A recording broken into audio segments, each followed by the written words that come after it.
We at Broad Creek Middle School, home of the Bulldogs, brought the Post-it notes to the U.S.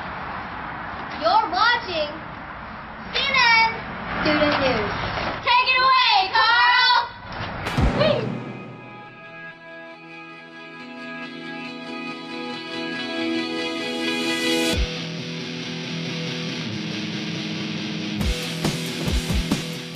Big thanks to the students at Broad Creek Middle School for getting us started today. Today's headlines will take us to Asia and Africa, but we're beginning in the state of Florida. Florida is holding its presidential primary contest, and the leading Republican candidates are making a final push to win the 50 delegates that are up for grabs there. Why are delegates important? Well, when a candidate wins one, it means the delegate will vote for that candidate to be the party's presidential nominee. Candidates win most delegates during primaries and caucuses. Some states, like Florida, have a winner-take-all system. Win the state, you get all of its delegates. Other states have a proportional system. So, for example, a candidate who wins 40% of the vote in that state wins 40% of the state's delegates. Win enough delegates, and you win your party's nomination. The bar this year for the Republican Party is 1,144 delegates. Here's how things broke down heading into Florida's primary. Former Massachusetts Governor Mitt Romney had 32 delegates. Former House Speaker Newt Gingrich had 27. Representative Ron Paul had 10. And former Senator Rick Santorum had 8. So you can see we still have a long way to go as far as delegates are concerned. Candy Crowley looks at how today's primary could impact the Republican field. Florida will break the tie, but it won't end the game. The 4 survivors of the Republican primary process intend to keep on keeping on. They can all see the White House from their campaign headquarters. We will beat Barack Obama. Newt Gingrich thinks he can muddy up Mitt Romney's prospects by doing well in states that divvy up delegates by percentages. Thank you for coming. Looking to caucus states where dedicated followers might produce outsized results, Ron Paul also depends on the law of political gravity. We're going to stay in and see what comes of it, and who knows what will come of the other 2 candidates. You know, there's been lots of ups and downs, so maybe there will be some downs, and we might be able to pick up the pieces. I don't come from, a background of wealth. Steady, sure, and underfunded, Rick Santorum needs a miracle, like Iowa, but on time and bigger. He needs a tumble from the top, leaving space for him to step in as Newt without the baggage. We're doing great, but we're in this for the long haul. We just weren't going to go out and spend every dime in a huge state like Florida. I want to get America working again by... Ever the CEO, Romney is a numbers cruncher. Figuring in the highs and lows, he patiently awaits a return on his investment. This is a campaign that's going to go the distance. I'm confident we're going to get the delegates we need, and that despite all the ups and downs of a campaign, in the final analysis, if I do my job right and get our supporters motivated, we'll be able to take the prize. Even if the Florida results do not change the players, they will surely change the game. Game on. Florida is not Rick Santorum's Iowa, dismissed as too white, too rural, with a lousy record of choosing winners. Thank you, New Hampshire. Nor is Florida Romney's New Hampshire, discounted by critics as a hometown win. And Florida is not Gingrich's South Carolina, diluted by naysayers as an oversampling of evangelicals. Florida is nobody's home state. It is populous, diverse, and hard hit by the economic downturn. There is a constituency for everyone. Florida is the no excuses state. A good win for Romney would reestablish him as the front runner, the better for his bruises. And a nice win for Gingrich would make him more than a one-state wonder. Florida will change everything, even if we don't notice at first. Candy Crowley, CNN, Washington. The city of Joplin, Missouri is gradually moving forward after it took a direct hit from a massive tornado last May. 161 people were killed. It was the deadliest twister on U.S. soil since officials started keeping records. St. John's Mercy Hospital in Joplin was left standing, but severely damaged.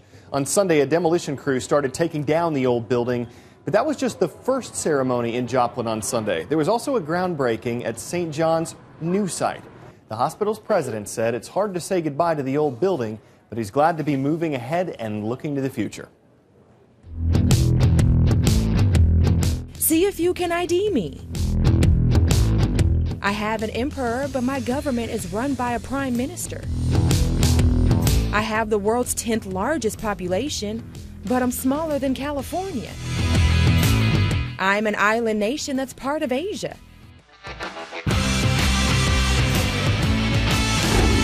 I'm Japan, and my people have one of the world's largest life expectancies. Over the next half century or so, Japan's population might not stay in the top 10. According to new estimates from the country's government, the population is going to get smaller, a lot smaller. Right now, Japan has more than 120 million residents. By the year 2060, officials predict there will be less than 87 million residents. That's a 30% drop off. A low national birth rate is one explanation for the potential decrease in population. Another is that long life expectancy. Right now, around 23% of Japan's population is 65 or older. By 2060, experts predict that number will be up to nearly 40%. I want to see you on an upcoming edition of CNN Student News, and this is how you can do it.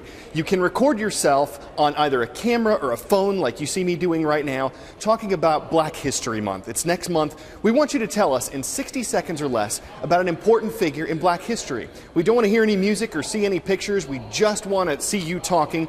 Send it to us as an iReport at cnnstudentnews.com, and then look for our response in your email inbox. Is this legit? The nation of Côte d'Ivoire is located in Europe. Not legit. Côte d'Ivoire, which is sometimes known as Ivory Coast, is located in Western Africa. Côte d'Ivoire is the world's biggest producer of cocoa beans, which are the main ingredient in chocolate.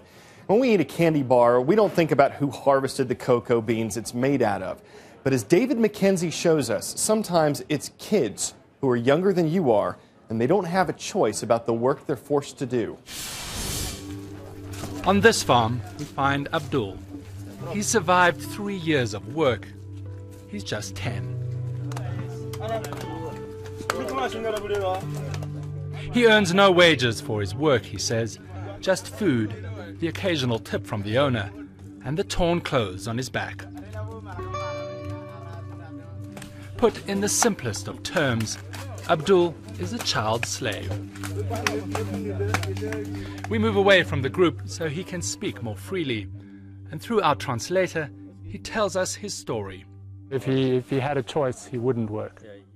Abdul says he's from neighboring Burkina Faso. When his father died, he says, a stranger brought him to Ivory Coast. Abdul has never eaten chocolate. Tells us he doesn't even know what cocoa is for.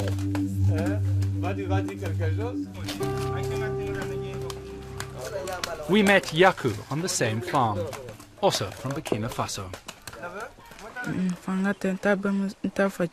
My mother brought me when my father died, he tells me.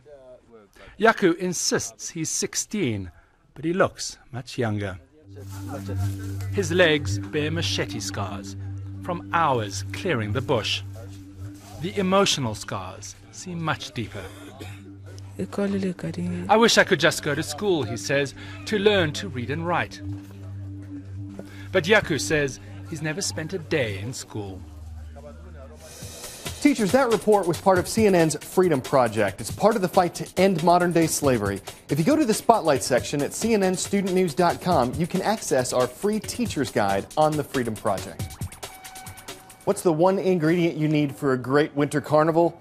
It's snow. You can see how these sculptors use it to impress. But this Idaho event almost got the cold shoulder from Mother Nature. There was hardly any snow for weeks leading up to the festival.